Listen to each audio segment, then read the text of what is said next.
আচলতে জাতীয় পৰিষদৰ পৰা অব্যাহতি বুলি নহয়, অব্যাহতিয়ে বুলি ক'ব লাগিব। জাতীয় পৰিষদৰ পৰা একেবাৰে সম্পূৰ্ণ মই মানে ওলাই আহিলোঁ। এইটো কাৰণেই যিহেতু জাতীয় পৰিষদৰ জৰিয়তে জাতীয়তাবাদৰ ভেটি সুদৃঢ় কৰাৰ যি পৰিকল্পনা আছিল, কিন্তু সেই পৰিকল্পনাত মই ব্যৰ্থ হ'লোঁ। কাৰণ জনাদেশ মই নাপালোঁ জাতীয় পৰিষদৰ জৰিয়তে। কাৰণ ই এটা প্ৰমাণ যোৱা পঞ্চায়ত নিৰ্বাচন, গতিকে পঞ্চায়ত নিৰ্বাচনত কোনো কাৰণতে আমাক জনসাধাৰণে গ্ৰহণ নকৰাৰ কাৰণে মই সিদ্ধান্ত কৰিলোঁ যে নহয়, জাতীয় পৰিষদৰ জৰিয়তে নহয়। আৰু বোকাখাতৰ ৰাইজৰো এইটো মানে এটা দাবী যে আপুনি জাতীয় পৰিষদৰ জৰিয়তে নহয়, আপুনি আগতে যেনেধৰণে নিৰ্দলীয়ভাৱে নিৰ্মাণ গোটৰ জৰিয়তে আপুনি প্ৰতিদ্বন্দ্বিতা কৰি ৰাইজৰ যি জনাদেশ পাইছিলে দুটা টাৰ্মত, আৰু ৰাইজৰ হৈ যি কাম কৰিছিলে, বহু কৰণীয় কৰিলে যদিও বহু কৰণীয় থাকি গ'ল। গতিকে সেইখিনি কৰিব লাগিব। গতিকে আপুনি জাতীয় পৰিষদৰ পৰা, জাতীয় পৰিষদ বুলি নহয়, কোনো ৰাজনৈতিক দলৰ চোলা পিন্ধি আপুনি কিন্তু বোকাখাতৰ উন্নয়ন কৰিব নোৱাৰে।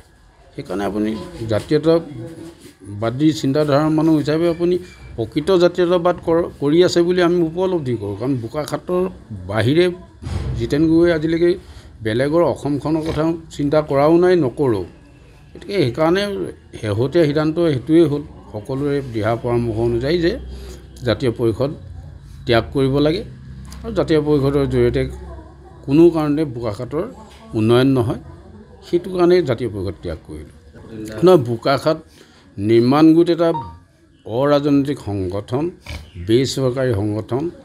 এই সংগঠনটোৰ জৰিয়তে মই দুবাৰকৈ প্ৰতিদ্বন্দ্বিতা কৰিছোঁ। বোকাখাতৰ জনসাধাৰণে জনাদেশ দি মোক নিৰ্বাচিত কৰিছে, আৰু মই বোকাখাতৰ ৰাইজৰ কাৰণে মই যিখিনি পাৰোঁ কাম কৰিছিলোঁ।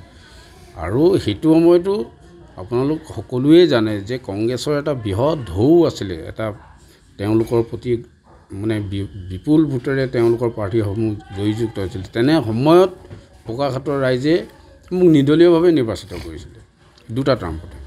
গতিকে এতিয়াও ৰাইজৰ সেইটোৱেই দাবী যে আপুনি ওলাই আহক, ৰাজনৈতিক দলৰ চোলা পিন্ধি নহয়, অৰাজনৈতিকভাৱে আহক। আমি সকলো আছোঁ, বোকাখাতবাসী হিচাপে আছোঁ। আপুনি বোকাখাতৰ প্ৰতিনিধিত্ব কৰিবলৈ হ'লে আপুনি বোকাখাতৰ প্ৰতিনিধি হ'ব লাগিব, তেতিয়াহে বোকাখাতৰ উন্নয়ন হ'ব বা বোকাখাতৰ কাৰণে কাম কৰিব পাৰিব।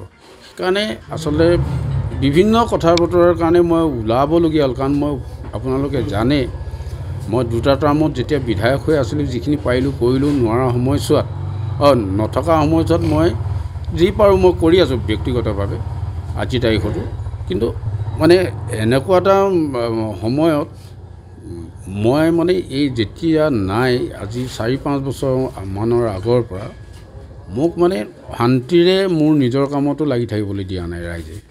বিভিন্ন স্থানৰ পৰা মোৰ যিসকল শুভাকাংক্ষী আছে বা নিৰ্মাণ গোটত যিসকল আমাৰ কৰ্মকৰ্তা আছিল, শুভাকাংক্ষী আছিল, সকলোৰে এটাই কথা, গৈ মানে মোক কৰ্মস্থলীত মোৰ নিজৰ কৰ্মটো মই মনোনিৱেশ কৰিব নোৱাৰা হ'লোঁ। সেইকাৰণে ওলাই আহিবলৈ বাধ্য হ'লোঁ। আৰু ৰাইজৰ বোকাখাতবাসীৰ মানে দাবী হিচাপে মই আগন্তুক বিধানসভা নিৰ্বাচনত প্ৰতিদ্বন্দ্বিতা কৰিম। মোৰ অন্য একো হেৰি নাই। কাৰণ মই জানো যে এই গোটেই কথাবিলাকৰ লগত জড়িত হৈ থাকিলে, ৰাজনৈতিকভাৱে জড়িত হৈ থাকি ঘৰৰ পৰিৱেশ নাই, আৰু নিজৰ কথা চিন্তা কৰিবলৈ সময় নাই। আকৌ মই এনেকুৱা এটা পৰিৱেশলৈ ঘূৰি আহিবলৈ ওলাইছোঁ। গতিকে ঘৰৰ মানুহেও কেতিয়াবা মোক কয়, আপুনি এই যিমান দিন পাৰিলে কৰিলে, ঘৰৰ কাৰণেতো একো নকৰিলে, ঘৰৰ আগতে যিখিনি কৰি থৈছিলে সেইখিনিও চব বৰবাদ হৈ গৈ আছে। গতিকে আপুনি এইবিলাকলৈ কেলৈ আহে? ঘৰৰ পৰাও মই বিৰোধাচৰণ কৰাহে মাজে সন্মুখীন হওঁ, বিৰোধিতাৰ সন্মুখীন হওঁ। কিন্তু তথাপিও ৰাইজৰ কাৰণে কাম কৰিবৰ কাৰণে কিছুমান কাম আছে, থাকি বাদ পৰি আছে, সেইখিনি কৰিবৰ কাৰণে মই ওলাই আহিছোঁ। ইয়াত কোনো মোৰ ব্যক্তিগত স্বাৰ্থ নাই। যদি 26লৈ আৰু বেছি দিন নাই, এই 26ত যদি ৰাইজে যদি মোক নিৰ্বাচিত কৰে, ৰাইজৰ হৈ বোকাখাতবাসীৰ হৈ মই কাম কৰিম। আৰু যদিহে ৰাইজে মোক জনাদেশ নিদিয়ে, মইতো আৰু চৰকাৰ নহ'ম তেতিয়া।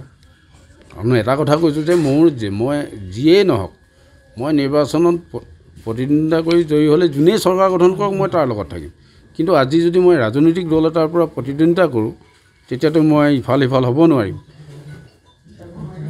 পাৰ্টি এণ্টি ডিফেন্স কিবা কিবি মই পৰি যাম সেইকাৰণে যদিহে কালিলৈ চৰকাৰ কংগ্ৰেছৰ নেতৃত্বত হয় তেতিয়াও এটা বেলেগ হ'ব কাইলৈ যদি বিজেপি নেতৃত্বত চৰকাৰ হয় তেতিয়াও এটা বেলেগ হ'ব গতিকে নিৰ্দলীয় হৈ থাকিলে মই যিয়ে চৰকাৰ গঠন যোনেই চৰকাৰ নকৰক মই সেই চৰকাৰৰ সহযোগী সদস্য হৈ থাকিব পাৰিম বোকাখাতৰ স্বাৰ্থত চৰকাৰৰ সা সুবিধাখিনি আনিব পাৰিম মূল উদ্দেশ্য সেইটোৱে আৰু সেইটোৱে বিচাৰে বোকাখাতৰ ৰাইজে সেইটোৱে মূল কথা